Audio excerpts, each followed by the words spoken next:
तो नमस्कार, आप सभी लोगों का स्वागत है। मैं राजीव मिश्रा सभी लोगों का वेलकम करता हूं आज के इस स्पेशल क्लास में। ये सीआईबी का फाउंडेशन बैच का डेमो क्लास है और उम्मीद करता हूं कि मेरा ऑडियो वीडियो सभी तक प्रॉपर पहुंच रहा होगा। मुझे एक बार कंफर्म कर दीजिए। ये सीआईबी का फाउंडेशन बैच का डेमो क्लास है और उम्मीद करता हूं कि मेरा ऑडियो वीडियो सभी तक प्रॉपर पहुंच रहा होगा। मुझे एक बार कंफर्म कर दीजिए। चलिए, तो सब कुछ ओके है और मिशन की शुरुआत की जाए।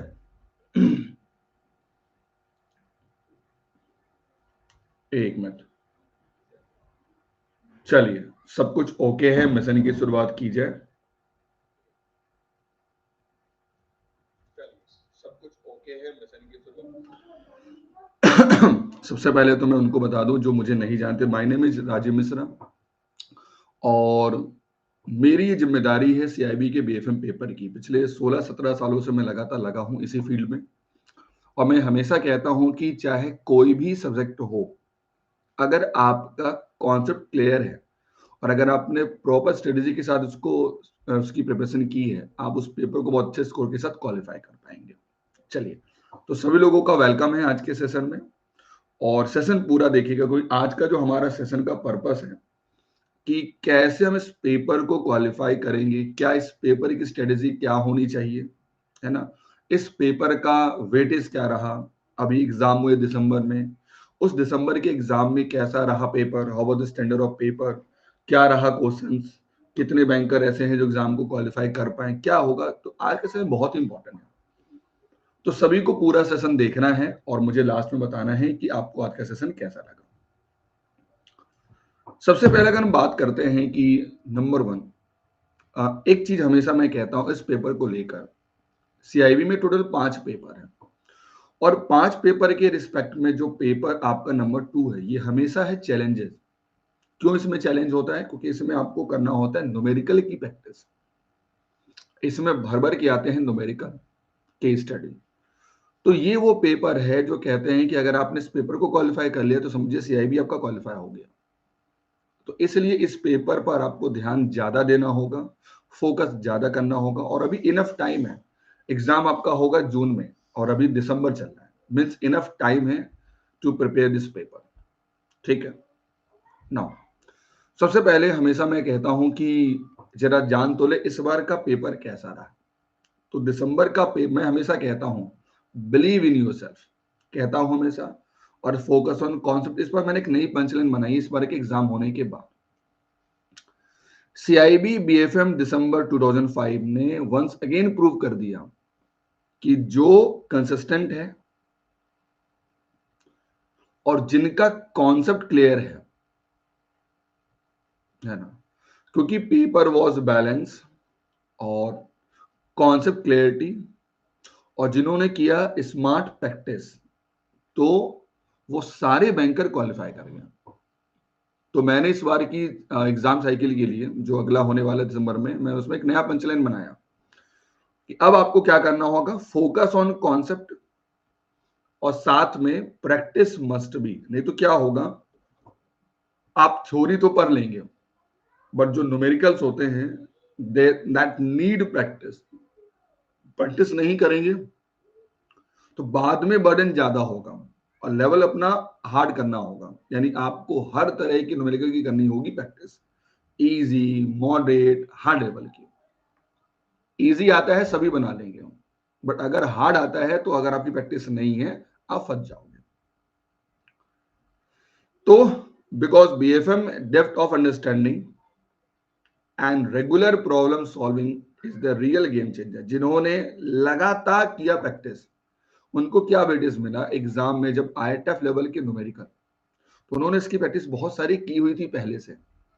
उन्होंने इसको क्वेश्चन को रीड किया, सॉल्व किया एंड गेट द आंसर। अब जिन्होंने नहीं किया था प्रैक्टिस, उनको पता था, उनको ये पता है कि कैसे हम निकालते हैं सीएआर, उनको ये पता था कैसे हम निकालते हैं आपको आरएससी आरएसएल, बट उन्होंने प्रैक्टिस पे ज्यादा नहीं की थी। तो हुआ क्या, उनको पता तो था बट एग्जाम प्रेशर के कारण उन्होंने जल्दीबाजी में हो सकता है कि कुछ गलत कर दिया, समझ ही नहीं पा रहे क्वेश्चन।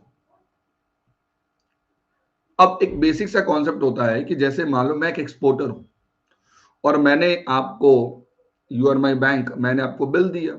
अब आप बिल क्या करेंगे, बिल भेजेंगे फॉरेन कंट्री में अपने पार्टी के पास, इंपोर्टर के पास, और वो आपको पैसा देगा, आप रुपीस को कन्वर्ट करेंगे डॉलर को और हमारे अकाउंट में डाल देंगे। यही प्रोसेस होता है।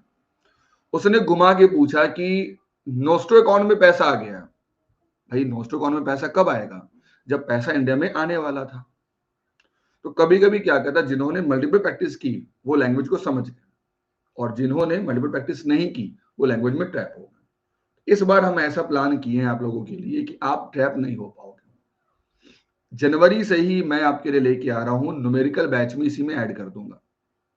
मतलब आपको मैं हर तरीके की न्यूमेरिकल केस स्टडी कराऊंगा, प्रैक्टिस डेली जनवरी से। ये इस बार मैंने बीएफएम में कुछ खास आप लोगों के लिए किया है। ठीक है, तो इस बार का पंचलाइन है प्रैक्टिस साथ में कॉन्सेप्ट क्लियरिटी, दोनों काम साथ में करना है। नाउ अपनी जर्नी हम स्टार्ट तो कर देते हैं, फिर उसके बाद थोड़ा हम न्यूट्रल हो जाते हैं। आई नो बैंकर की लाइफ में बहुत प्रॉब्लम है, बट जरा समझिए 4 पेपर है कंपलसरी और एक आपका है ऑप्शनल। ऑप्शनल को मैं एक पल के लिए भूल जाता हूँ, कोई इतना वेटेज नहीं है, वो पास कर जाते हैं बैंकर। तो 4 कंपलसरी पेपर में ये पेपर बहुत ही चैलेंजेस रहा इस बार। बाकी पेपर आप एक वीक की तैयारी में क्वेश्चन लगा के रट के पास कर सकते हैं, बट ये पेपर रट के पास करने वाला नहीं है कि आपने क्वेश्चंस को देख लिया और आप पास कर गए, ऐसा नहीं है। इसके लिए आपको करना होगा प्रैक्टिस। ये इस पेपर की ब्यूटी। तो start your journey now, proper think, proper analyse, कहां मिस्टेक हुई, क्या करना है, प्रॉपर प्लानिंग, उसको ट्राई करना है, उस प्लान को हम कर पा रहे हैं कि नहीं, लगातार करने हैं, कीप गोइंग। और आप बिलीव करें जून 2026 में, जून 2026 में आप खुद कहेंगे sir thank you very much, आपकी स्ट्रेटेजी मेरी काम आई और मेरा ये paper qualify. It's my commitment. 6 महीने मन से दीजिए इस पेपर को एकदम तरीके से, मैं पूरा बताऊंगा। Focus on concept, do revision, practice, more practice and result. यही की मंत्र है इस पेपर को सॉल्व करने का। ये थ्योरी पेपर नहीं। कुछ लोग क्या करते हैं, इस पेपर में एक्चुअली क्या होता है, इसका जो रेशियो है ना थ्योरी और क्या कहते हैं न्यूमेरिकल का, तो सपोज थ्योरी पूछा 70% और 30% पूछा न्यूमेरिकल, कभी कभी 30% 40% भी होता है। इस 70 में से आपका स्कोर आता है 45, आराम से अच्छा स्कोर है।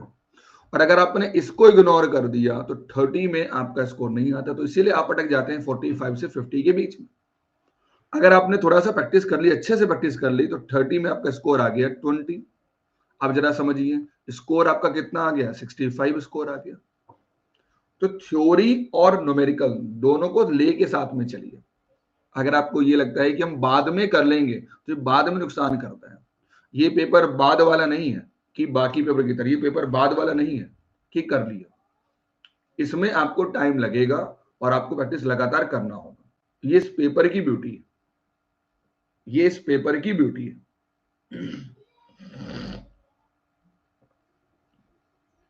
ये इस पेपर की ब्यूटी है। ठीक है, नाउ नेक्स्ट वन। अब जरा देखते हैं इस बार के एग्जाम डेट्स क्या हैं। तो देखिए रजिस्ट्रेशन जो है वो आपका स्टार्ट हो जाएगा मार्च में। ठीक है, नाउ जो पहला एग्जाम होगा ये अभी टेंटेटिव, अभी तक इसकी डेट नहीं आई है, एक्सपेक्टिव है, जो हम लोग जैसा जो नॉर्मली हमेशा होता है उस बिहाफ में ऐसा कह रहा है। जो एबीएम एग्जाम है ये आपका होगा जून 1 2026 के आसपास। नाउ जो बीएफएम का पेपर होगा वो 7 को भी हो सकता है, 14 को भी हो सकता है। ठीक है, जो एबीएफएम का एग्जाम है वो होगा 22 जून को, ऐसा एक्सपेक्टेड है। जो बीआरबीएल है वो होगा 28 जून को, और जो इलेक्टिव पेपर है वो होगा 29 जून को। 5 इलेक्टिव पेपर होते हैं, जैसे आईटी हो गया, एचआरएम हो गया, रिस्क मैनेजमेंट हो गया, सेंट्रल बैंकिंग हो गया, रूरल बैंकिंग हो गया। इसमें से 5 में चूज आप करते हैं, और मैं हमेशा कहता हूं गो फॉर एचआरएम। बर्डन क्यों ले रहे हो एक्स्ट्रा, क्यों एक्स्ट्रा मेहनत कर रहे हो। HRM का 50% सिलेबस आप ABM और ABFM में कवर कर लेते हैं, है ना, तो आपका बर्डन कम हो जाता है। नाउ ये है, देखिए 4 आपके हैं, ABM, BFM, EBFM और BRBL, ये 4 पेपर। अब जरा समझिएगा ध्यान से, ईच एंड एवरी वन। इन 4 में आपको खासकर BFM और खासकर ABFM पे आपको ध्यान ज्यादा देना है। ये 2 पेपर हैं जो लोगों की CIB को रोकता है। आपका भी ना रुके, तो इसलिए आपको इस पर थोड़ा ध्यान देना होगा। तो आपको इसको मेरा ये एडवाइस होगा, आपको लाइव अटेंड करिए हमेशा मेरे साथ, लाइव अटेंड करिए हमेशा 8 PM पर मेरे साथ। मेरी डेली क्लास होती है इस पर लाइव, आप उसको अटेंड करिए 8 PM पर डेली लाइव क्लासेस, ठीक है। जो मेरा एडवाइस आपको देखो, एक्चुअली बेसिकली आप क्या चूज करते हैं, जो आपका बैकग्राउंड है, जैसे ह्यूमन रिसोर्सेज मैनेजमेंट हो गया, इंफॉर्मेशन टेक्नोलॉजी हो गई, रूरल बैंकिंग हो गया, सेंट्रल बैंकिंग हो गया और रिस्क मैनेजमेंट हो गया, ये मेरा एडवाइस होगा कि गो फॉर HRM। इसके पीछे जाने का रीजन मैं आपको बताता हूं। ऐसे तो इलेक्ट्रिक के कोई पेपर भी बहुत ही आसान होते हैं, ये स्कोरिंग पेपर होते हैं, हमेशा याद रखना। इस पर ज्यादा लोड आपको नहीं लेना, आराम से 50-60 नंबर स्कोर आ जाएगा इसमें। बट मेरा ये एडवाइस होगा कि गो फॉर HRM। अगर आपका बैकग्राउंड कुछ भी हो, जस्ट ऑप्ट फॉर HRM। 2 दिन की तैयारी में भी इसमें स्कोर आ सकता है आपका 60 आराम से, क्योंकि इसमें इसका जो 50% सिलेबस है आप ऑलरेडी कवर करते हैं ABFM और ABM में, तो आपके लिए थोड़ा सा HRM इजी हो जाता है। बाकी मेरा ये एडवाइस होगा, अगर आपका बैकग्राउंड रिस्क मैनेजमेंट तभी लेना जब आपने कभी काम किया हो फॉरेक्स में, क्योंकि भर भर के आते हैं इसमें न्यूमेरिकल रिस्क मैनेजमेंट में, ये सबसे लास्ट में लेना अगर मन करे तो। बाकी अगर आपको RBI में आप हैं, नाबार्ड में आप हैं, आपको पॉलिसी अच्छी लगती है पढ़ना, एनुअल रिपोर्ट पढ़ना अच्छा लगता है, then go opt for the central banking. अब आपको डेटा याद करना है, इकोनॉमिक डेटा याद करना है, then go for the rural banking की बात आप ऑप्ट कर सकते हैं, आप ऑप्ट कर सकते हैं, ठीक है। नाउ अब आते हैं, जरा इस पेपर को समझिए। इसमें 4 मॉडल हैं। मॉडल A जिसका नाम है इंटरनेट बैंकिंग, मॉडल B जिसका नाम है रिस्क मैनेजमेंट, मॉडल C जिसका नाम है treasury management and model D जिसका नाम है बैलेंस शीट मैनेजमेंट। होता क्या है आपको समझना होगा BFM के पेपर को। जो पहला मॉडल है A, ये पूरा आपका फॉरेक्स है, TCS, लेटर ऑफ क्रेडिट क्या होता है, एग्जिम बैंक क्या होता है, पूरा ये जो मॉडल A है एग्जाम में इसका वेटेज, ये मत सोचिए कि इस बार एग्जाम में क्वेश्चन कम आया तो अगली बार भी नहीं है, ऐसा नहीं। इसका जो वेटेज है वो वेटेज है 30 से 35 मार्क्स के बीच में। मॉडल A से क्वेश्चन एग्जाम में आपको देखने को, मैं एक एक चैप्टर बताऊंगा आता है। जो मॉडल B है ये मोस्ट चैलेंजेस मॉडल है, इसमें बहुत सारे न्यूमेरिकल्स आते हैं, भर भर के न्यूमेरिकल आते हैं, चाहे अल्तमान जेड स्कोर हो या कार पर केस स्टडी है, आपका मॉडिफाइड ड्यूरेशन हो गया, बेसिस पॉइंट वैल्यू हो गया, हेयर कट हो गया, भर भर के इस पर न्यूमेरिकल आते हैं। रिस्क मैनेजमेंट मॉडल B आपका, तो इसका भी जो वेटेज है एग्जामिनेशन में वो 30 से 35 मार्क्स के बीच में। हाँ, जो मॉडल C है, याद रखिएगा, जो मॉडल C है ये थोड़ा सा आसान है। ये थोड़ा सा आसान इसलिए है क्योंकि इसमें वो सारे सेगमेंट है जो थ्योरी पोर्शन है जो आप पढ़ते हैं, जैसे मनी मार्केट क्या होता है, शेयर मार्केट क्या होता है, CRR क्या होता है, मतलब ये इजी पॉइंट है। बट एग्जाम में इसका भी जो वेटेज है वो वेटेड है आपको 20 से 25 मार्क्स के बीच में। और जो मॉडल D है जिसका नाम ही है बैलेंस शीट मैनेजमेंट, इसका भी जो वेटेज आपको एग्जामिनेशन में है 20 से 25% के बीच में। और जो मॉडल D है वो हमेशा ये कहता है, ये हमेशा ये कहता है, क्या कहता है, ये हमेशा ये कहता है कि जैसे NPA हो गया, RSA RSL हो गया, ये हमेशा एग्जाम में इसमें पूछा जाता है मॉडल D में। तो मेरा ये एडवाइस सभी लोगों को होगा, पहले समझिए इस पेपर के मॉडल को। आपको मैं कह सकता हूं कि मॉडल A, B और D को इग्नोर ही नहीं करना है। A, B और D को, ये इनको मैं नाम देता हूं इस साइकिल के हिसाब से ये प्राइम सेक्शन है, ये प्राइम है, इनको एकदम अच्छे से आपको पढ़ना है, ये प्राइम है, इनको इग्नोर नहीं करना है, भर भर के इसमें करेंगे प्रैक्टिस। नाउ दूसरा एक मैं आपको बार बार कह रहा हूं कि हर जगह से पीडीएफ मिलना that is not a solution. तो जो आपका स्टडी मटेरियल है ना, उसको जरा ध्यान रखिए। इनफ मैं क्लास में दे देता हूं मटेरियल, बाकी की कोई रिक्वायरमेंट ही आपको नहीं होगा। होता है क्या है, कभी कभी आप टेलीग्राम पे कहीं कहीं से कुछ ले लेते हैं, वो सन 85 वाला मॉडल है एग्जाम्पल, पुराना है इतना, वो अपडेट भी नहीं है आज के हिसाब से। नो नीड, बुक लेना चाहिए मेरे हिसाब से, बुक नहीं लेना चाहिए, कोई नीड नहीं है, हम इतना मटेरियल आपको खुद ही दे देंगे। हाँ, तीसरा मैं कहता हूं वेरी वेरी इंपॉर्टेंट, जो आपको अभी से प्लान करना होगा। आप बैंक में क्लर्क हैं, आप बैंक में ऑफिसर हैं, आप बैंक में क्या कहते हैं, आप स्किल टू ऑफिसर, जो भी आपकी पोजीशन आपको बैंक में पता है, तो आपको एक स्मार्ट स्टडी प्लान बनाना होगा कि सर मैं डेली 8 PM पर दूंगा लाइव सेशन, क्योंकि देखो इस यही तो मेन पेपर है, इसी को तो क्वालिफाई सबसे पहले करना, बाकी तो आप एक वीक की तैयारी में कर सकते हो। तो 8 PM की तैयारी है नाउ, और सर इसमें हम नहीं 1 आवर देंगे हम फॉर द प्रैक्टिस के लिए। तो ये आपको डिसीजन पहले से करना होगा कि हम अगले 4 महीनों तक क्या करने वाले हैं। और मैं ये कह रहा हूं कि 8 PM की क्लास को मिस मत करना, क्योंकि वहां पर हम बहुत आराम से कराते हैं कॉन्सेप्ट का रिवीजन। फोकस एरिया क्या हो गया, सर मैं बहुत इजी वे में कर पाता हूं न्यूमेरिकल, सर मेरा थ्योरी बड़ा स्ट्रांग है। तो जो भी आपका फोकस एरिया है उस पर आप ध्यान दीजिए ज्यादा। मेरा ये कहना है कि फोकस एरिया मीन्स आपको लगता है कि यार ABD पर सबसे पहले ध्यान दें, इसको पहले ध्यान दे करिए। अगला, मॉक टेस्ट ना करने के कारण क्या होता है कि आपको पता ही नहीं कि एग्जाम में प्रेशर क्या होता है, आपको पता ही नहीं एग्जाम में कि एग्जाम में जब क्वेश्चन नहीं बनेगा क्या लैंग्वेज पूछेगा। हमको पता है, भाई क्लास में मैंने पढ़ाया, आपने मुझको देखा, आपको आसान लगता है, बट जब खुद आप रीड करते हैं क्वेश्चंस को, आप खुद क्वेश्चन को पढ़ते हैं, तो आपको समझ में आता है यार रियली में क्वेश्चन ये कह रहा था। सो मेरा एडवाइस होगा हर संडे को दीजिए मॉक टेस्ट, एक आइडिया तो मिले एग्जाम का प्रेशर क्या होता है 2 आवर में। और ये जरूर करिए, उसको कहते हैं PYQ, प्रीवियस ईयर क्वेश्चन, यही बताएगा रियल में आपको कि पेपर था कैसा। जो प्रैक्टिस टेस्ट है कम से कम अटेम्प्ट करिए 500 प्लस, इंक्लूडिंग केस स्टडी और न्यूमेरिकल।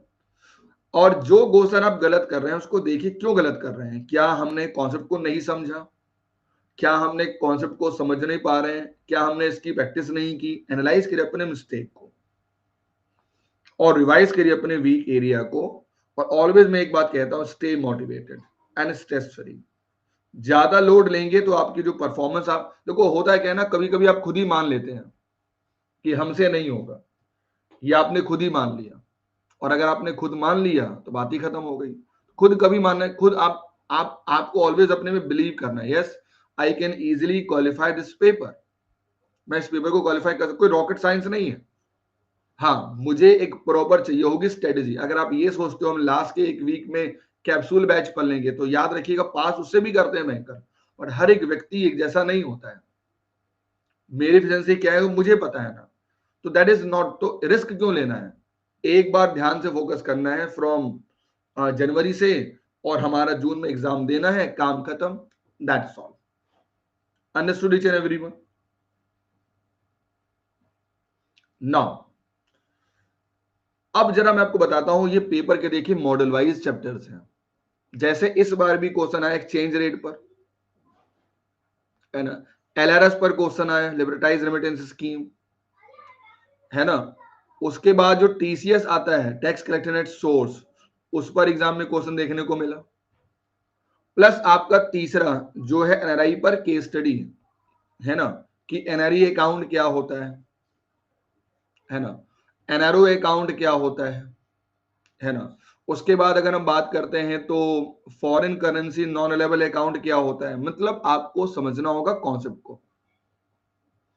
नंबर 4 आपका है LC, डॉक्यूमेंट्री ऑफ क्रेडिट। यहां पर LC में इस बार भी एग्जाम में केस स्टडी देखने को आया है कि कौन एडवाइजिंग बैंक है, किसके क्या रोल है, कौन आपका नेगोशिएट बैंक है, किसके क्या रोल है, LC कितने प्रकार की होती है, किस केसेस में LC क्या इसको कैसे सॉल्व करना है, पूरा एलसी के बारे में चैप्टर है। बहुत ही लंबा चैप्टर है और एग्जाम में इससे क्वेश्चन हमेशा देखने को आपको मिलता है। नाउ पांचवा, जब इंडिया से कोई भी इंपोर्ट एक्सपोर्ट होता है तो उसको हम क्या फैसिलिटी देते हैं, वो अपने डॉक्यूमेंट को कितने समय में सबमिट कर पाता है, क्या रेट ऑफ इंटरेस्ट होता है। नाउ ईसीबी, हम इंडिया से फॉरेन कंट्री में लोन लेते हैं, ईसीबी, इसमें एक टर्म आता है एमएएमपी, मिनिमम एवरेज मेच्योरिटी पीरियड, और साथ में इंडिया में जब हम करते हैं फॉरेन इन्वेस्टमेंट तो उसके क्या गाइडलाइन होते हैं, कब कोई कंट्री यहां पर निवेश करती है उसकी क्या गाइडलाइन होती है। Now risk in foreign trade, भाई इंडिया से मैंने एक्सपोर्ट किया या मैंने इंपोर्ट किया तो हमें क्या रिस्क है, तो बैठा हुआ है हमारा क्या, एक्सपोर्ट क्रेडिट गारंटी कॉर्पोरेशन बैठा हुआ है, ये सपोर्ट करता है। तो और 8 नंबर में बहुत सारी चीजें आपकी रिपीट करती है, एग्जिम बैंक क्या है, आरबीआई के रोल क्या है, एक्सचेंज कंट्रोल क्या है, सो मेनी थिंग्स। तो ये 1 to 8 को मैं कहता हूं प्राइम चैप्टर, एकदम आराम से पढ़िए।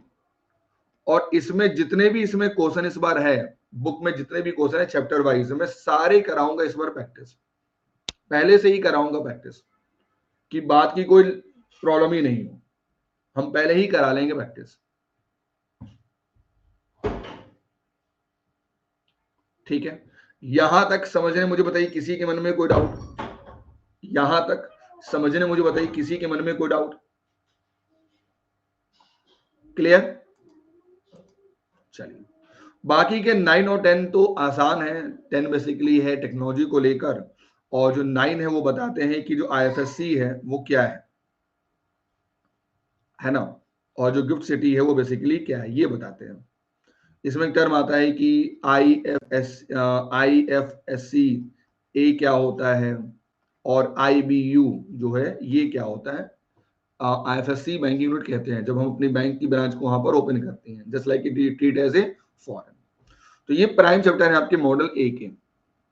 नाउ मॉडल अगर हम बात करते हैं बी की, तो be the most important in terms of numerical, चाहे वो 11 हो, चाहे 12 हो, चाहे 13 हो। जैसे इस बार आप देखिए एग्जाम में आया थी केस स्टडी कि आपको निकालना था कार या करार, तो जो 30 नंबर चैप्टर है ना ये पूरा बेसल है, और आपके बुक का सबसे बड़ा चैप्टर है बेसल नॉर्म्स। इसमें आप कार करार ये सब निकालते हैं। अगर आपने 13 को ध्यान से पढ़ लिया तो आपको 27 को नहीं पढ़ना होगा, जो कि रिपीट है बेसल 3 का, और इसी से रिलेटेड है आपका चैप्टर नंबर 18 बेसल 3 का नॉर्म, जिसमें आप पढ़ेंगे कि हाई क्वालिटी लिक्विड एसिड्स क्या होती है, और जो लिक्विडिटी कवरेज रेशियो है या नेट स्टेबल फंडिंग रेशियो है ना, वो क्या होती है। इस सब एग्जाम में पूछा था, हाँ इस बार पूछा डायरेक्टली नहीं इनडायरेक्टली पूछा कि you need to calculate net stable funding ratio, निकालिए कैसे निकालते हैं। ठीक है, बाकी market risk, credit risk, operation risk और लिक्विडिटी रिस्क मैनेजमेंट, ये चारों इंपॉर्टेंट है। इन चारों से न्यूमेरिकल भी आते हैं, है ना, और इन चारों से थ्योरी भी आते हैं एक एक मार्क्स के। ठीक है, 9 सी की अगर हम बात करते हैं, अगर आपने मॉडल ए और मॉडल बी को पढ़ लिया ध्यान से तो सी आपका आसान हो जाता है, क्योंकि सी आपका 50% रिपीट है फ्रॉम मॉडल ए और मॉडल बी से। यहां पे जैसे ट्रेजरी के रोल क्या है ना, ट्रेजरी में क्या क्या प्रोडक्ट होते हैं, money market, call money market, SDF, सब यहां पर हो गए। प्लस इंटरनेशनल इक्विटी, ये रिपीट है मॉडल ए से। फंडिंग की बात करते तो यहां पढ़ेंगे आप CRR, SLR, term repo, repo rate के बारे में। ट्रेजरी रिस्क मैनेजमेंट, इसमें एक सबसे इंपॉर्टेंट चैप्टर है डेरिवेटिव। इस बार भी डेरिवेटिव आया है कि जो स्टॉप लॉस लगाते हैं वो किसका काम है, एग्जाम में आया तो वो काम होता है हमेशा मिड ऑफिस का काम है। तो ये इसको भी आपको ध्यान देना है, विच इज कॉल्ड डेरिवेटिव, है ना। तो कुल मिला के जो मॉडल सी है इसमें तो सारे ही इंपॉर्टेंट है, बट ये आसान है एज कंपेयर टू मॉडल ए और मॉडल। नाउ अगर हम बात करते हैं नेक्स्ट वन, मॉडल डी की बात करते हैं तो 26 नंबर और 27 ये ऑलरेडी आप पढ़ के आए हैं चैप्टर नंबर 13। जो 28 है उसको उसमें आपको एग्जाम में आते हैं एनपीए प्रोविजनिंग न्यूमेरिकल और आते हैं साथ में एबिड, है ना। उसके बाद लिक्विडिटी मैनेजमेंट ये रिपीट है मॉडल बी से। इंटरेस्ट रेट रिस्क मैनेजमेंट ये इंपॉर्टेंट, इस बार एग्जामिनेशन में यहां से क्वेश्चन आया है कि आरएसए और आरएसएल इसी में हम पढ़ेंगे डिटेल में। और लास्ट में आया है आपको 31 which is called RAROC।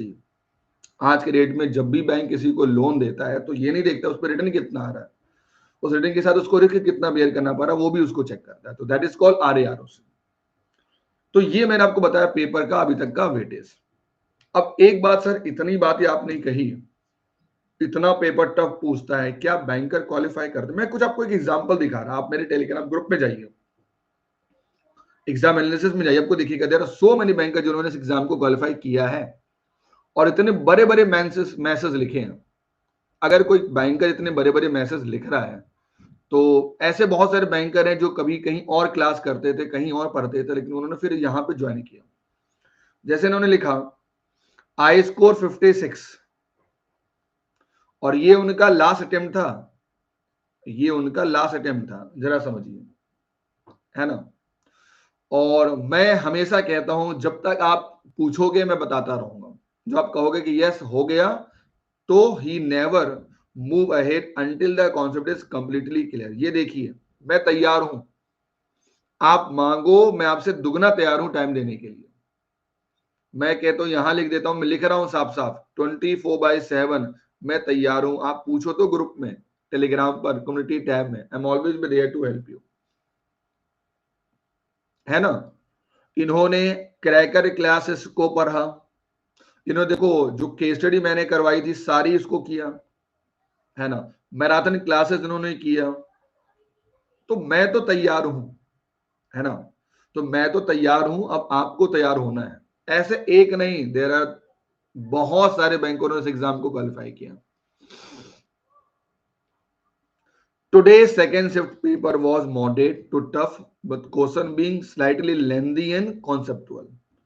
Still, your teaching in that direction help me approach the exam with the। मैं हमेशा कहता हूं कि अगर आपने सही से फॉलो किया स्ट्रेटेजी तो पेपर टफ आने दो, कोई दिक्कत नहीं, आने दीजिए। उनका तो काम ही है ना, वो टफ देते ही ना मुझ के, किसी को आसान कर देते हैं, तो आपको इसमें नहीं देना है ना। देखो मैं नहीं कह, मैंने पीछे बोला ना, मैंने क्या बोला, we have never seen any faculty given his personal number. देखो मेरे नंबर सभी के पास होंगे, मुझे लगता है कि मेरा नंबर सभी के पास होगा, मैं आपके हमेशा आपके लिए अवेलेबल हूं 24/7। तो ऐसे बहुत सारे बैंक हैं जिन्होंने, अब जरा देखिए sir, clear BFM the toughest subject of CIB and thanks a lot sir, जो आपने पढ़ाया सारा कुछ वहीं से आया है। मैंने अब जरा देखो, इन्होंने मात्र 10-15 दिन ही क्लास की है, जरा देखो ये भी बैंकर है। तो कभी कभी क्या होता है कि हर एक बैंकर एक जैसा नहीं होता है, हर एक बैंकर एक जैसा नहीं होता है, तो अपनी अपनी एफिशिएंसी अलग अलग होती है। देखो सभी लोगों ने क्वालिफाई किया, बहुत लोगों ने क्वालिफाई किया, तो रिजल्ट की कोई कमी नहीं है। मैं ये कहता हूं कि जो आप अटकते हैं ना, कभी कभी आप अटकते हैं 49 पर, 47 पर, और आपको दूसरे पेपर के लिए रहना पड़ता है रेडी कि यार उसके कारण हम क्वालिफाई कर दे। मैं क्यों कहता हूं इसी में क्वालिफाई कर जाना, इसी में क्वालिफाई कर देना, है ना। देखिए मैं क्या कहता हूं sir, all your material, all your material really help lot. मैंने क्या बोला कि मैं इतना आपको दे दूंगा कंटेंट, और देखो ये मैं नहीं कह रहा हूं, this is the history of IMF, paper goes hard to hardest from morning to evening. ये बिल्कुल सही बात है, मॉर्निंग में थोड़ा सा आसान रहता, मतलब आसान है, थोड़ा सा बचाता है जान, इवनिंग में और दोपहर और लास्ट में तो और ही हालत खराब। तो मैं यही कहता हूं कि ऐसा चांस क्यों लिया जाए, why do I take a chance कि भाई मेरे पास पेपर नहीं हो। हम पहले से, हम जो बाद में जितना एक्टिव रहते हैं एग्जाम देने के बाद, यार नहीं हुआ, ध्यान नहीं दे पाए, ये हेन तेन, हम पहले से एक्टिव हो जाइए ना। अब पहले से साहब एक्टिव हो जाओ, मैं तैयार हूं, आप मुझसे पूछो, आप जितना मुझे, मैं उतना आंसर आपको दूंगा, है ना। ऐसे बैंकर भी हैं, देखिए इनका स्कोर आराम से 60 आया है ना, 62 आया, 53 आया, तो आराम से पास करेंगे, ऐसे नहीं कि पास नहीं, पास करना हार्ड नहीं है, प्रॉब्लम ये होती है कि आपने सही से फॉलो नहीं किया स्ट्रेटेजी को, है ना। अगर आपने सही से फॉलो किया वो स्ट्रेटेजी ना, तो मैं हमेशा कहता हूं कि आप ये जो डेड लिखते हैं ना मैसेज, ये मैं कहता हूं हमेशा कि आप पूछो, मैं तैयार हूं हमेशा आपके लिए, मैं तो सबसे ज्यादा रेडी हूं आपके लिए, आप पूछो तो हमसे। तो अगर ये सारे ला सकते हैं, अगर ये सारे ला सकते हैं, तो मुझे लगता है कि आप भी बहुत आराम से ला सकते हैं। इस बार तैयारी एकदम परफेक्ट करिए, लग जाइए, है ना। और मतलब एक ही बात कहूंगा कि लाइफ में कुछ भी असंभव नहीं है। चलिए, तो ये फर्स्ट सेशन था, मैंने आपको कुछ इंसाइट दे दिया कि यार लाइफ में कुछ भी असंभव नहीं है, आपको फोकस करना होगा इस पेपर को लेकर। चलिए, आज डे 1 है, आज डेमो है, कुछ चीजों को कवर कर लेते हैं, कुछ चीजें हम पढ़ लेते हैं। नाउ एक क्वेश्चन ये आता है कि सर फॉरेन एक्सचेंज क्या होता है, व्हाट इज फॉरेन एक्सचेंज, क्या होता है, समझते हैं इसको। मैं इंडिया में हूं, मैं इंडिया में हूं सर, और यहां पर भाई सारा काम तो रुपीज में चलता है, आईएनआर में चलता है ना। मैं इंडिया में हूं और यहां तो सारा काम रुपीज में चलता है। अब मुझे जाना है यूएसए, अब मुझे जाना है यूएसए, तो यूएसए में तो सारा काम डॉलर में चलता है, तो मुझे क्या करना होगा, अपने रुपीस को डॉलर में क्या करना होगा, कन्वर्ट करना होगा। अब मान लो यूएसए से कोई पर्सन इंडिया में आया, अब उनके पास क्या है, उनके पास डॉलर है, और यहां किस में काम होगा, यहां काम होगा रुपीज में, तो वो डॉलर को रुपीज में कन्वर्ट कराएंगे। नाउ अब मैं इंडिया से एक्सपोर्ट कर रहा हूं, मैं इंडिया में हूं, है ना, आप यूएसए में बैठे हैं, तो आप यानी इंपोर्ट कहां से कर रहे हैं, आप यूएसए से कर रहे हैं, है ना, यहां से इंपोर्ट हो रहा है। तो मैंने आपको बिल दिया, मैंने आपको बिल दिया, $5 लाख का बिल दिया। अब जब ये डॉलर का बिल आपके पास पहुंचा तो आपने हमें पैसा दिया होगा, क्या, डॉलर दिया होगा। बट क्या इंडिया में ये डॉलर मेरे काम देगा, नहीं। तो हमने क्या किया, हमने डॉलर को रुपीज में कन्वर्ट करा लिया। सर मेरा बेटा यूके में पढ़ाई करने जा रहा है, अब यहां तो मेरे पास रुपीज हैं, बट यूके में सारा काम होता है पाउंड से, तो हमने क्या किया, हमने करेंसी को कन्वर्ट करा लिया। तो बहुत ऐसे नीड है, बहुत ऐसे कारण के कारण हमें अपनी करेंसी को कन्वर्ट कराना होता है, अंडरस्टूड। और इसे कहते हैं फॉरेन एक्सचेंज। यानी हम ये कह सकते हैं एक आसान शब्दों में कि foreign exchange is the exchange of one currency for another, और conversion of one currency into another currency is known as the foreign exchange, जिसे हम फॉरेन एक्सचेंज के नाम से जानते हैं। ठीक है, नाउ अब अगर फॉरेन एक्सचेंज हो रहा है तो इसमें कुछ नियम कानून भी होगा। तो कहते हैं कि दुनिया में सबसे ज्यादा जो बड़े बड़े ट्रेडिंग पार्टनर हैं, जैसे हमारे यहाँ भी ट्रेडिंग होती है, दुनिया में कहीं हर जगह भी ट्रेडिंग होती है, और ये ना, ये होता है वर्चुअल। ये क्या होता है, ये होता है वर्चुअल आपका, ये क्या होता है, ये होता है वर्चुअल। मतलब मैं यहां बैठा हूं, मेरे पास लैपटॉप है, मैं यहां भी करेंसी की ट्रेडिंग कर सकता हूं, मैं यहां भी करेंसी की ट्रेडिंग कर सकता हूं। जैसे लंदन हो गया आपका लार्जेस्ट ट्रेडिंग पार्टनर, आपका टोक्यो हो गया, न्यूयॉर्क, सिंगापुर, और इंडिया में एक एक्ट है जिसको कहते हैं फेमा। यही ये है जो हमारे इंडिया में फॉरेन एक्सचेंज के लिए नियम कानून बनाता है। और इंडिया में जो आरबीआई के पास पावर है टू कंट्रोल, टू रेगुलाइज, वो पावर कौन देती है, वो देती है आपको FEMA. That is called foreign exchange, that is called foreign exchange management act, which is called FEMA. ठीक है ना। नाउ क्या इस बाजार में बहुत सारे पार्टिसिपेंट हैं, यस सर, हमारा देश जो आरबीआई है, सेंट्रल बैंक, वो पार्टिसिपेट करता है। करेंसी खरीदेगा, करेंसी बेचेगा। जो कमर्शियल बैंक हैं, जिसे हम ऑथराइज डीलर वन बैंक कहते हैं, है ना, AD1 के नाम से जानते हैं। ऑथराइज डीलर कौन होते हैं? जिनके पास पावर होती है पैसे खरीदने की और बेचने की, और इंडिया में फिडाइस को पावर देती है। प्लस आपके इन्वेस्टमेंट फंड बैंकर्स हैं, जो आपके लिए फंड अरेंज कर देते हैं, निवेश करवा देते हैं फॉरेन कंट्री में, है ना। प्लस ब्रोकर्स होते हैं, बड़े बड़े कॉरपोरेशंस होते हैं, और साथ में इंडिविजुअल भी ये काम करते हैं, है ना, जिनके पास खूब पैसा है। अब क्या पता मेरे पास खूब पैसे हैं तो मुझे कहीं फॉरेन कंट्री में इन्वेस्टमेंट करना है, तो मुझे करेंसी चाहिए, मुझे डॉलर चाहिए, मुझे पाउंड चाहिए। मुझे ट्रेड करना है तो मुझे करेंसी चाहिए, मुझे पैसा चाहिए। मुझे घूमने जाना है तो मुझे चाहिए पैसा। ट्रैवल टूरिज्म, ये सारे क्या है? ये सारे पार्टिसिपेंट हैं। मीन्स ये बेसिकली ये पार्टिसिपेंट हैं जो फॉरेक्स मार्केट में बाय और सेल दोनों करते हैं। देखिए, हमेशा एक पॉइंट लिखा रहता है ऐसे, $1 इक्वल टू 70 INR। इसका मतलब क्या हुआ? अगर आपको इंडिया में खरीदना है $1, आपको देना होगा 70 रुपए, है ना, ये लिखा रहता है। अब मान लो अगर मुझे $1000 खरीदने हैं तो मुझे कितना देना होगा? मुझे देना होगा 70,000 रुपीज, यानी मुझे इतना पैसा देना होगा और मेरे अकाउंट में $1000 क्या आ गया? क्रेडिट हो जाएगा। मैं इतना पैसा खर्च कर सकता हूं फॉरेन कंट्री। नाउ एक पॉइंटर है कि जो हमारा फॉरेक्स है वो कब ओपन रहता है। ये एक बार एग्जाम में पूछा गया था। तो जो हमारा फॉरेक्स है, याद रखिएगा, मंडे टू फ्राइडे ओपन रहता है सर, वीक में 5 डेज। इंडिया की बात कर रहा हूं, और वर्ल्ड में भी। हाँ, कुछ ऐसी कंट्री हैं, कुछ ऐसी मिडिल ईस्ट कंट्री हैं जहां पर संडे को भी काम होता है, पर नॉर्मली जो ये फॉरेक्स मार्केट हमारा होता है, ये ओपन होता है 5 डेज। 24/7 ही, 24/5 कहते हैं इसको। तो सैटरडे को और संडे को छुट्टी होती है।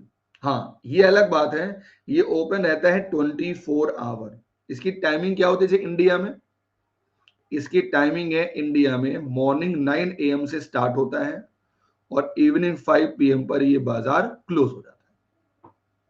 This is the timing of forex. अब अगला देखिए जरा ध्यान से, next one which is very important. कहते हैं कि हर 4 सेकेंड पर ये चेंज होती है करेंसी। जैसे मान लो अभी मैं क्लास ले रहा हूं और लिखा हुआ है $1 इक्वल टू 70 INR।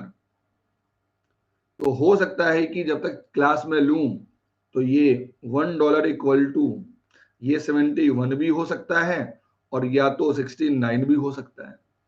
तो ये दिन भर में करीब 21,600 टाइम ये करेंसी का एक्सचेंज रेट चेंज हो सकता है। हर 4 सेकंड पर एक बार। 1 मिनट में कितनी बार? 15 बार। कितने मिनट होते हैं? 60 मिनट होते हैं। 1 घंटे में कितने घंटे होते हैं? दिन भर में 24 घंटे होते हैं। तो दिन भर में इतनी बार ये करेंसी फ्लक्चुएट हो सकती है। मंडे टू फ्राइडे ये मार्केट काम करता है। हाँ, लेकिन कुछ ऐसी मिडिल ईस्ट कंट्रीज हैं, कुछ ऐसे इस्लामिक कंट्रीज हैं जहां पर ये काम जो है वो सैटरडे को और संडे को होता है। ठीक है ना, और वहां पर फ्राइडे को ही बाजार ही बंद रहता है। अब एक पॉइंट इसमें आता है कि मान लो मुझे चाहिए $10 लाख। अब जरा समझिए, जो $10 लाख अगर मान लो इसकी रिक्वायरमेंट अगर मान लो बाजार में पहुंच गई, तो अचानक क्या होगा? डॉलर की डिमांड इंक्रीज हो जाएगी। तो कभी कभी ऐसा ना हो, इसलिए क्या कहती है आरबीआई, आपको डॉलर चाहिए ना $10 लाख, आप मेरे पास आ जाओ। तो जब भी हमें बल्क में करेंसी खरीदनी होती है तो हम कहाँ जाते हैं? हम जाते हैं ओवर द काउंटर में। हम जाते हैं ओवर द काउंटर में, यानी कि हम करते हैं private contract. That is called the bulk of the forex. जब भी हम बल्क की बात करते हैं, जब भी हम बल्क की बात करते हैं, तो याद रखिएगा, दैट इज कॉल्ड क्या? That is called over the counter. Now with the internet accessibility on mobile phone and downloading the app of the market। बहुत ऐसे आज के डेट में ऐप ऐसे हो गए हैं जिसको आप ऑनलाइन ट्रेडिंग कर सकते हैं, जब मन करे तब कर सकते हैं। तब तो कोई मैटर ही नहीं रहा टाइम का और फॉर्म का, किस प्लेस से आप करना चाहते हो। दुनिया में कहीं से भी कोई ट्रेडिंग कर सकते हो राइट नाउ। नाउ अगर लिखा हुआ है डॉलर और रुपीस का रेट 68.10 और 11, इसका मतलब क्या हुआ कि भाई बैंक कहता है कि भाई इसमें हम आपको खरीदेंगे, ये बाई हो गया और ये क्या हो गया, सेलिंग रेट हो गया। इसका मतलब समझिए, मेरे पास डॉलर है, मैं डॉलर लेके आपके पास बैंक में पहुंचा कि सर ये डॉलर खरीद लो मुझसे, मुझे रुपीस दे दो। तो बैंक कहता है कि मैं खरीदता हूं हमेशा कम में, तो बैंक कहेगा कि मैं आपको रेट दूंगा 68.10। पॉइंट नंबर 2, और मैं बैंक के पास गया कि सर मुझे डॉलर खरीदना है आपसे, तो बैंक रेट क्या लेगा, 11 लेगा। तो ये बैंक का प्रिंसिपल है। और याद रखिएगा, जब 47 में हम आजाद हुए थे तो कहते हैं उस समय $1 इक्वल टू 1 रुपीज हुआ करता था सेम। बट हमारी रफ्तार उतनी बेहतर नहीं हुई जितनी अमेरिका की रफ्तार बेहतर हुई, पहले से स्ट्रॉन्ग था। तो फॉरेन एक्सचेंज मार्केट क्या क्या फीचर हैं, क्या इसके कैरेक्टरिस्टिक्स हैं, देखते हैं। सबसे पहले नंबर 1, ये हमेशा टू वे कोट होती है। टू वे कोट मतलब देखिए, एक 68.10 बाइंग का और ये 68.11 ये सेलिंग का। अब आपको जो रिक्वायरमेंट है, खरीदना है तो खरीद लो, बेचना है तो बेच लो, ये डिपेंड आप पर करता है, ये डिपेंड आप पर करता है। सो सबसे पहला इसका जो फीचर है विच इज कॉल, ये 24 आवर का मार्केट है, यानी ये बाजार कभी बंद नहीं होता है। हमारे यहाँ बंद हुआ तो लंदन में ओपन हो गया, लंदन में बंद हुआ तो अमेरिका में ओपन हो गया। ये ओवर द काउंटर पे काम करता है, मतलब बल्क में काम करता है, यानी बल्क में भी ले सकते हो। और साथ में ये वेल एक्सचेंज ड्राइव मार्केट भी है, यानी थ्रू आप एक्सचेंज मार्केट भी ले सकते हैं। ये एक ग्लोबल मार्केट है, इसमें कोई बैरियर नहीं है, इसमें कोई स्पेसिफिक लोकेशन नहीं है ना। A market that support large capital and trade flow, भाई पैसे की बात हो रही है, ये लिक्विडिटी मार्केट के रूप में काम करता है। क्या कैश से ज्यादा किसी की लिक्विडिटी हो सकती है? नहीं हो सकती है। और ये हर सेकंड में फ्लक्चुएट कर सकता है, यानी इसलिए ये बहुत ज्यादा होता है वोलेटाइल। और इसीलिए डेरिवेटिव आ गया कि पता चला अभी देख रहे हैं तो अभी डॉलर है ₹90 का, क्या पता उसके बाद वो पहुंच जाए 92 का, तो ऐसा ना हो। तो ये सारे इसके बेसिक फीचर्स हैं इस हमारे एक्सचेंज मार्केट के। नाउ एक बहुत ही प्यारा सा कॉन्सेप्ट मैं आपको करा रहा हूँ, डे 1 में है। मैं सभी को कह रहा हूं कि कल से क्लास रेगुलर चलेगी, तो प्लीज मिस मत करिएगा। क्लास की टाइमिंग है 8 PM पर। अब एक क्वेश्चन जरा देखिए, बहुत ही प्यारा सा टॉपिक है, आपने पढ़ा होगा जीआईबी में। सर ये T+0 क्या होता है? T+0, T+1, T+2, T+3 क्या होता है? मैं बैंक में गया, मैंने कहा कि सर मुझे करेंसी चाहिए, डॉलर चाहिए। तो आपने कहा एक काम करिए, आपको मैं शाम को दे दूंगा, यानी आपका जो डील कब हुई, जो डील आपकी हुई टुडे, मान लो 20 जनवरी को, और बैंक ने सेटलमेंट भी कर दिया शाम को 20 जनवरी को। अगर डील और सेटलमेंट दोनों सेम डे हो गया तो उसे कहते हैं T+0। ठीक है।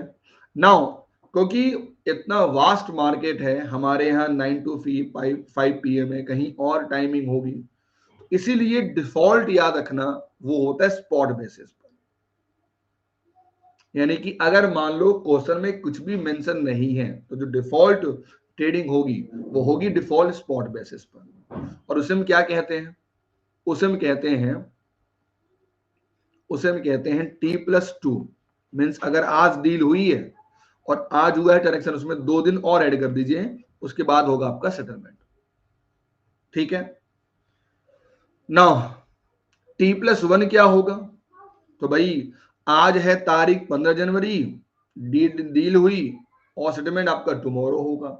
सर यहां तो 18 जनवरी लिखा हुआ है, क्यों? हाँ, जरा सोचिए, 15 जनवरी को डील हुई और डील हुई है टॉम यानी कि टुमारो होना चाहिए सेटलमेंट, बट 15 जनवरी को दिन आपको दे दिया यहां पर इसने क्या, फ्राइडे।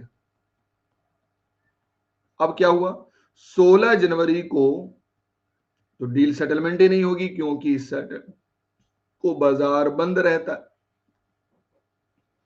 17 को सेटलमेंट नहीं होगी संडे, क्योंकि बाजार बंद रहता है। तो सेटलमेंट कब होगी, 18 जनवरी को होगा, और ये आपका हो गया +1 आ गया। तो ये क्वेश्चन पूछेगा ऐसे एग्जामिनेशन में, जरूर आता है, ये एग्जाम में जरूर आता है, आप लोगों को हमेशा याद रखिएगा। ठीक है, अब देखिए तो 19 को क्या हो गया, तो 19 को क्या हो गया, 19 को हो गया आपका +2, इसे कहते हैं T+2, यानी कि 19 जनवरी 2025। तो T1 क्या, T+0 क्या हो गया, यानी सेम हो गया। T+1 क्या हो गया, यानी टुमारो हो गया। और T+2 क्या हो गया, तो स्पॉट हो गया। ठीक है ना, अब जरा समझना, एक और होता है इसको हम लोग कहते हैं T+3, ये क्या होता है जरा देखिएगा, T+3 क्या होती है जरा इसको समझते हैं। आज जो करेंसी है लिखा हुआ है, सपोज मान लीजिए $1 = 70 INR। ठीक है, ये हो सकता है कि एक महीने बाद $1 = 75 INR भी हो जाए, या हो सकता है कि $1 = 60 INR भी हो जाए। अब डिपेंड करता है कि मैं कौन हूं, क्या पता मैं एक एक्सपोर्टर हूं, और अगर इंडियन करेंसी अप्रिशिएट कर गई तो हमें तो लॉस हो जाएगा। तो हम क्या करते हैं, हम डील करते हैं फॉरवर्ड पर, कि देखिए हम डील कर रहे हैं आज के हिसाब से, ये डील होगी प्रीमियम पर या डील होगी डिस्काउंट पर। तो मान लो अगर करेंसी हमारी आगे चल के स्ट्रांग होती है तो क्या करेंगे, उसे हम कहेंगे प्रीमियम, तो उसको हम ऐड करते हैं। और अगर डिस्काउंट मतलब डाउन हो गई तो हम क्या करेंगे, उसको माइनस करेंगे। यानी कि if the value of currency is more than being quoted for spot, उसे कहते हैं premium. If the currency cheaper in later than spot then it is called discount. तो हमें लगता है कि आगे करेंसी हमारी और कमजोर होगी तो हम डील करेंगे डिस्काउंट। तो याद रखना है, जब भी हमारा T+2 के बाद जब भी हम कोई डील करें सेटलमेंट के लिए, तो वो हमेशा होता है फॉरवर्ड डील, उसे हम कहते हैं T+3। यस, यानी कि T+2 के बाद जब भी सेटलमेंट होगा वो क्या होगा, वो होगा हमेशा T+3 होगा। अब जरा देखिए, इस कॉन्सेप्ट को हमने पूरे ग्राफ में कुछ ऐसे दे दिया आपको कि आपको देखना आसान होगा, समझना आसान होगा। इसमें किसी के मुझे बताइए कोई भी डाउट, ये पॉइंटर क्लियर है सभी लोगों का। अभी पीछे मैंने पढ़ा कि कैश क्या होता है, टॉम क्या होता है, स्पॉट क्या होता है, और फॉरवर्ड क्या होती है।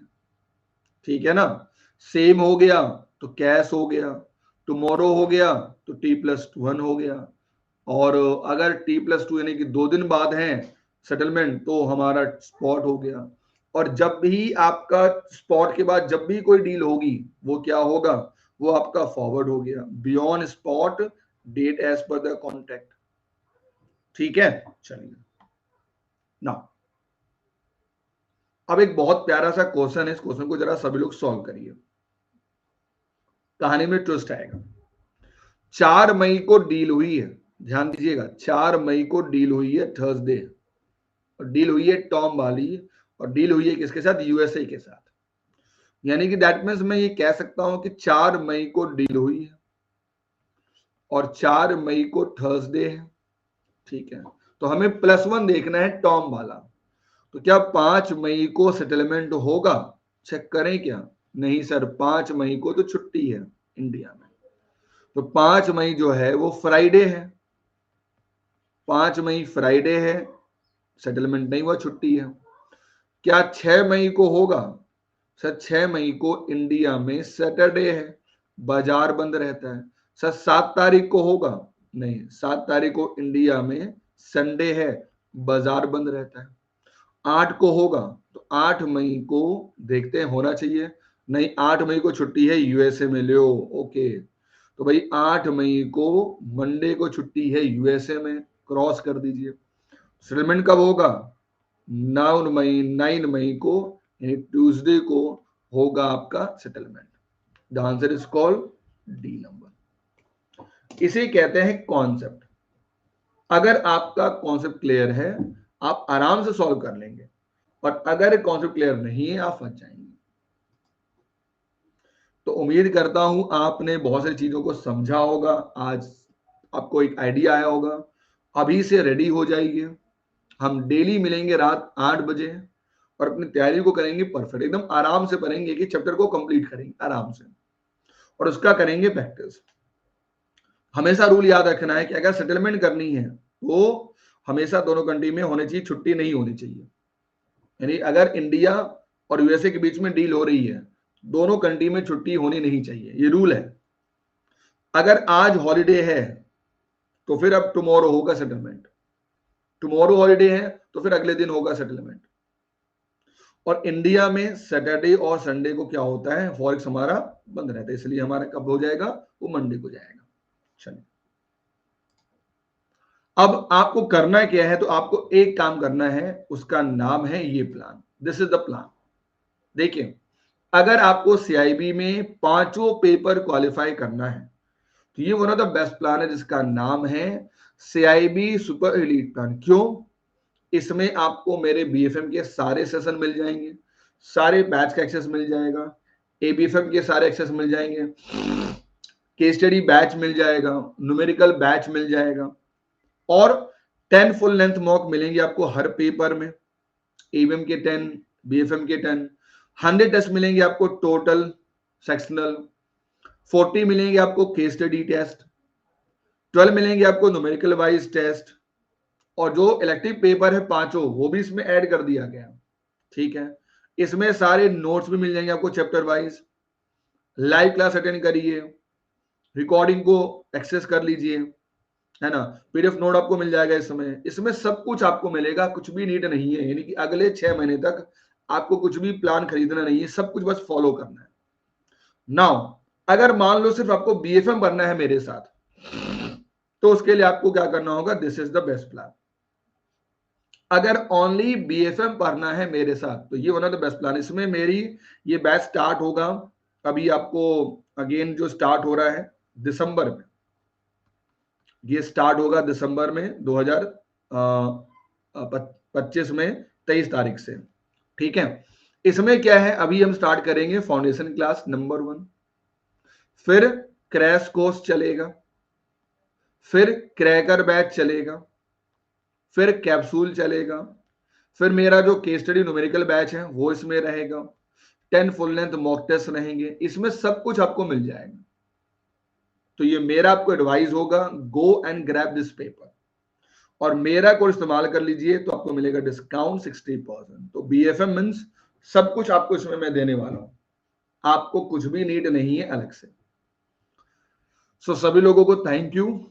आज फर्स्ट डे था, और अगर आपको कुछ मेरे साथ बात करनी है तो आपके बैच में अगर आप पेड यूजर हैं, एक ऐड हो गया है कम्युनिटी टैब, आप वहां पर मुझे मैसेज कर सकते हैं।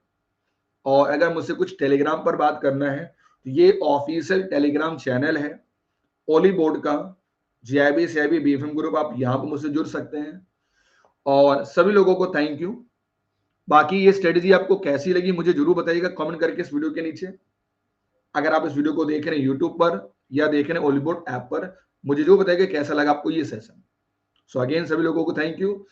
कमजोर नहीं है हम लोग, कमजोर नहीं मानना है अपने आप को, एकदम आराम से स्ट्रेटेजी वाइज फॉलो करना है। आपने एक चैप्टर को कंप्लीट किया, अभी से उसको करेंगे प्रैक्टिस मल्टीपल टाइम, तो आगे हमें लोड नहीं होगा ज्यादा। और अगर अभी लूज रहेंगे तो बाद में बहुत बर्डन होता है। और ये पेपर मैंने पहले ही कह दिया, बीएफएम मींस ये टोटली अलग पेपर है, ये एक वीक वाला पेपर नहीं। कितनी मेहनत भी आप कर लो, एक वीक का पेपर ही नहीं, क्योंकि प्रैक्टिस ही नहीं कर पाओगे तो कैसे काम चलेगा। You need more practice, you need more practice.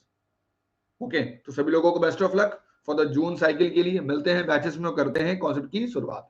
Thank you very much.